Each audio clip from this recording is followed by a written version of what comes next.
So we have a test coming up in a day. Tomorrow's the first part of the test, the Chapter 1 test. Very important test, big part of your grade.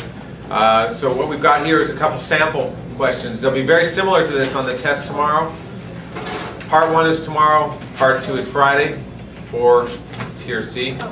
Period 11, you're going to have the whole test on Friday. So the first question is to factor. Factoring 3x plus 21 plus 81y. What you need to do to factor is to find a common factor. And what would that be, Gabby? Yeah, what is the common factor here? 3, right? Because 3 goes into 3 once. 3 goes into 21, and 3 goes into 81.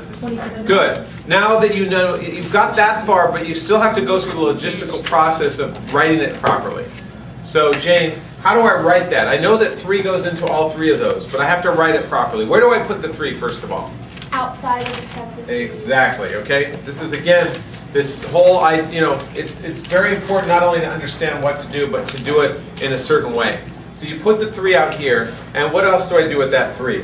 I immediately, okay? Divide it out of every single factor. Exactly. Thank you very much. You are very welcome. All right, nicely done. Okay.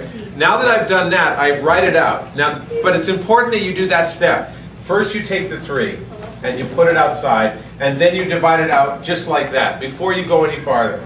Once you've done that, where's that remainder going to go? Where's the remainder of 3x divided by 3 going to go? What's 3x divided by 3, Pepper? 1x, right? Okay. Because 3x divided by the 3's cancel, and we don't even need to put the 1 there. We can just leave it like that. Invisible 1, right? You can leave the 1 if you want. What's 21 divided by 3? 7. Right. So we've just put the 7 there. What's 81 divided by 3? 27. So we put 27y there. And guess what? Are we done? Yes. If we've chosen this as the best factor, the greatest common factor, if we've chosen that correctly, then once we do this process, we're done. We can't reduce this anymore. And it's as simple as that.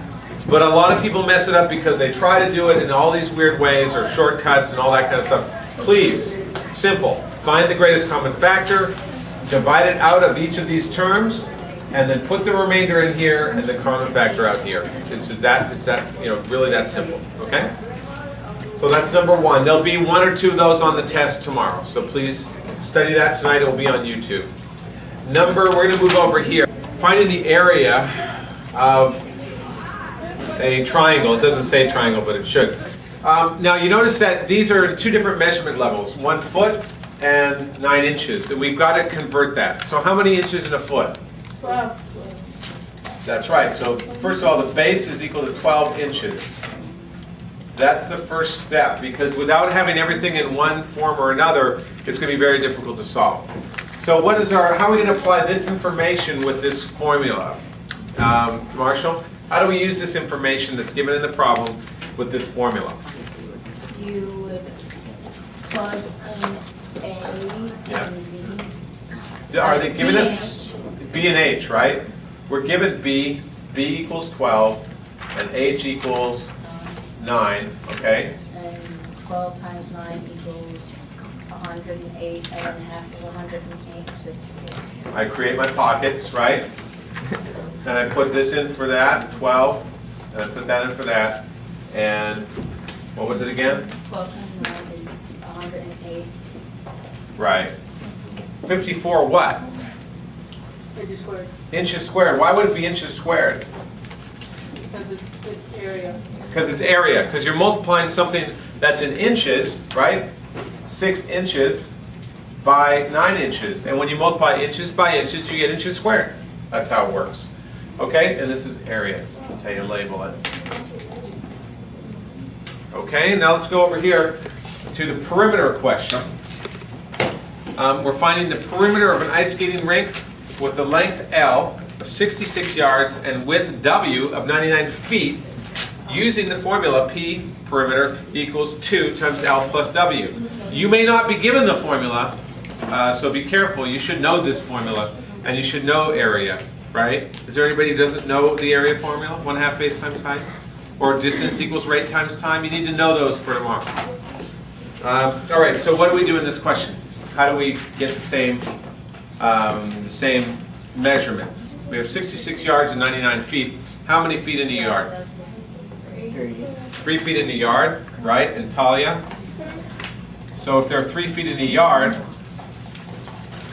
then how many feet are there in 66 yards? Or how many yards are there in 99 feet? Right. So this, 99 feet equals 33 yards. Is that fair enough? Why is it 33? Because That's yards of feet. you divide that by 3. Because 99 feet divided by 3 is 33 yards. Dang it. It's all right, it happens. Just get it right now, and then tomorrow you'll be fine. So the perimeter is what? Perimeter equals 2, and we pocket plus pocket. All right? Okay? See how that works? So it'd be 2 times 33 plus 66. Exactly. The length is 66, and the width is 33. So far, so good? What's 66 plus 33? 99. Good. And what's 2 times 99? 198. And what is it going to be? In yards or feet? Yards. Yards, is it squared? Is it? I don't know, you tell me. It's not. It's not, why not? Define the perimeter. Because perimeter is adding things together, and when you're adding things together, okay, it's always good to draw a diagram, okay? If this is 33 yards, and this is 66, right?